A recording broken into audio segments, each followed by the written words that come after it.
पानी के लिए परंपरा बचाओ मुहिम के तहत अब बात उदयपुर के बावड़ियों की, जो जल संरक्षण की बेशकीमती विरासत है, लेकिन संरक्षण नहीं होने की वजह से बावड़ियों का वजूद खत्म होने के कगार पर है।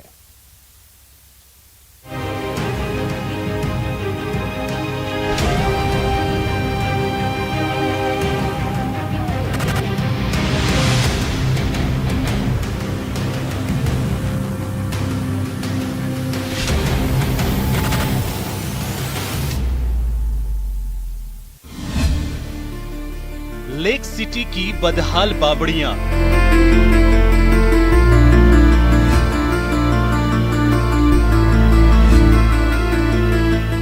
संकट में जल संरक्षण की विरासत,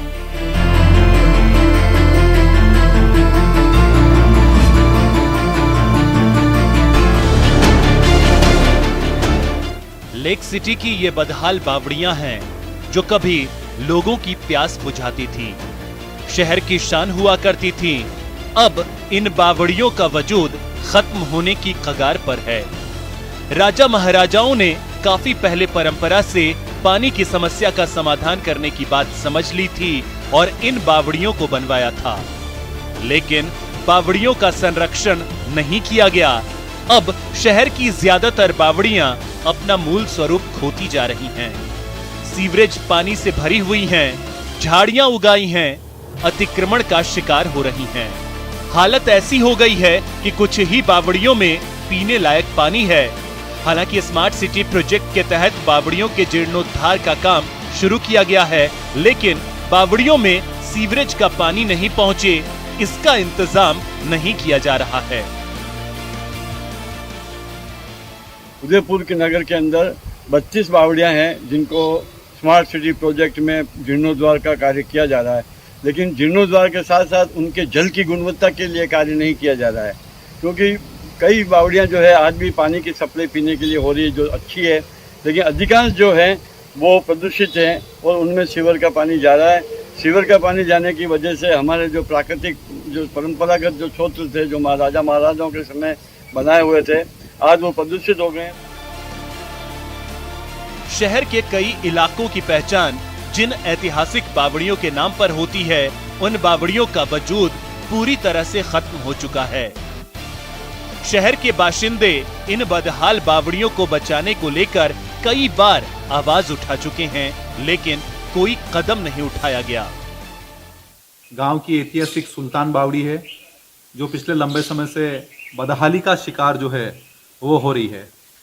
ये एक ऐतिहासिक धरोहर है और इसको सहेजने का कार्य हम सबकी जिम्मेदारी है, सरकार की जिम्मेदारी है और प्रशासन की जिम्मेदारी है कि इस तरह की जो ऐतिहासिक धरोहर है उनको सहेजे, ताकि आने वाली पीढ़ी को हम इन ऐतिहासिक जो धरोहर हमको मिली है उनसे इनको हम रूबरू करा सकें। जिला प्रशासन से अनुरोध है कि इस तरह की जो भी ऐतिहासिक धरोहर हो, चाहे वो बेदला की ये बावड़ी हो, सुल्तान बावड़ी, या इसके अलावा जो भी शहर की बावड़ियां हो, उनको सहेजने का कार्य, उनको सुधारने का कार्य जिला प्रशासन को करना चाहिए, ताकि इस बावड़ी में अगर इस तरह का कार्य, इसको सुधारने का कार्य जिला प्रशासन करेगा तो निसंदेह ये वापस पुराने वाले स्वरूप में अस्तित्व में लौट पाएगी। अंबाबाते की बावड़ी बनी है बरसों से, दरबार के जमाने से इतिहास है इसका, और काफ़ी लोग पानी पीते थे किस जमाने में, और आज इसकी ये हालत है, उसके अंदर सीवरेज का पानी आता है और गंदगी होती है। आज वो पीने का पानी गंदा हो गया तो कौन पिएगा?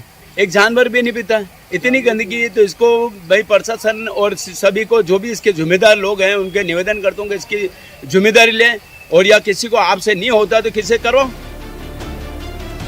जरूरत है वजूद खोती जा रही इन बावड़ियों को बचाने की, गंदे पानी से मुक्त कराने की, ताकि जल संरक्षण की ये विरासत बची रहे। न्यूज़ 18 राजस्थान के लिए उदयपुर से कपिल श्रीमाली की रिपोर्ट। यहां रुकेंगे एक छोटे से ब्रेक के लिए।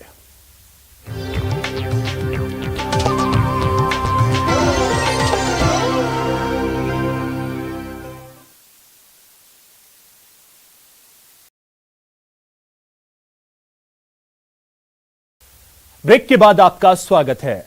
अफगानिस्तान से अपने वतन लौटे सीकर के रहने वाले योगेश ने तालिबान के रोंगटे खड़े कर देने वाली कहानी बयां की। इंडियन एम्बेसी को धन्यवाद देते हुए योगेश ने वहां का आंखों देखा मंजर न्यूज 18 के साथ शेयर किया।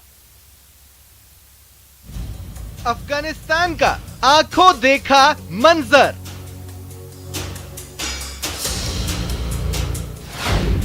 तालिबान का रोंगटे खड़े करने वाला सच। तालिबान की कहानी योगेश की जुबानी। मैं एक्चुअली में वहाँ पे 2012 से हूँ, लेकिन सिचुएशन ऐसी थी कि लास्ट के दिनों में 15 अगस्त के बाद में सिचुएशन बहुत हालात बिगड़ गए थे वहाँ पे। आम आदमी डरा हुआ था, हर आदमी को क्या कि तालिबान का खौफ बैठा हुआ था। सब लोग क्या कि यही सोच रहे थे कि वहाँ से कितने जल्दी निकल सके हम लोग सुरक्षित वहाँ से। आंखों में खौफ का मंजर लिए तालिबान की त्रासदी बता रहे इस युवक का नाम योगेश कुमार है। 2012 से अफगानिस्तान में ब्रिटिश सेना के बेस के लिए सेवा देने वाले योगेश काबुल पर तालिबानियों के कब्जे के बाद किसी तरह इंडियन एयरफोर्स के विमान से कतर के रास्ते दिल्ली लौट आए हैं। भारतीय वायुसेना का विमान भेजा था वहाँ पे आदमी को रेस्क्यू करने के लिए, तो उन लोगों ने भी काफ़ी आदमी को रेस्क्यू किया। फिर बाद में यूएस वालों ने, यूएस गवर्नमेंट का जो सिस्टम है, उन लोगों ने वहाँ से रेस्क्यू किया, सबको कतर लेके गए वो लोग। तो वहाँ से फिर क्या कि हम लोग कतर से हम लोग को दिल्ली लाया गया। योगेश के मुताबिक काबुल में स्थिति भयावह है। तालिबानी विदेशी कंपनी के लिए काम करने वालों के घर जाकर मारपीट कर रहे हैं और लोकल अफगानियों को भी टॉर्चर कर रहे हैं। इंग्लिश कंपनियों के लिए काम कर रहे, विदेशियों के लिए जो लोग काम कर रहे हैं, उनके घर पे पहुंच के वो लोग उन लोग को मतलब मार रहे थे, वो बुरी तरह प्रताड़ित कर रहे थे। तो वो लोग क्या कि जो पास में जो अफगानिस्तान की लोकल पब्लिक भी हमारे साथ बैठी हुई थी, वो लोग बता रहे थे कि मतलब हालत बाहर बहुत उन लोगों ने वो कर रखे हैं, आम आदमी को मार रहे हैं, वो लोग मार काट की स्थिति हो रही थी। योगेश ने सकुशल वतन वापसी के लिए इंडियन एम्बेसी को धन्यवाद कहा। जो इंडियन एम्बेसी, उन लोगों को बहुत थैंकफुल हूँ कि उन लोगों ने इतना सपोर्ट किया, इसलिए हम लोग वतन को लौट गए वापस। नहीं तो हालात वहाँ के बहुत भयावह हालात थे बाहर के। भारत सरकार की मदद से अपने घर पहुंचे योगेश परिजनों से मिलकर काफी खुश हैं, लेकिन योगेश के चेहरे पर खौफ के रूप में तबाही का मंजर देखा जा सकता है। संदीप, न्यूज 18 राजस्थान, सीकर। तो फिलहाल इस बुलेटिन में इतना ही। नमस्कार।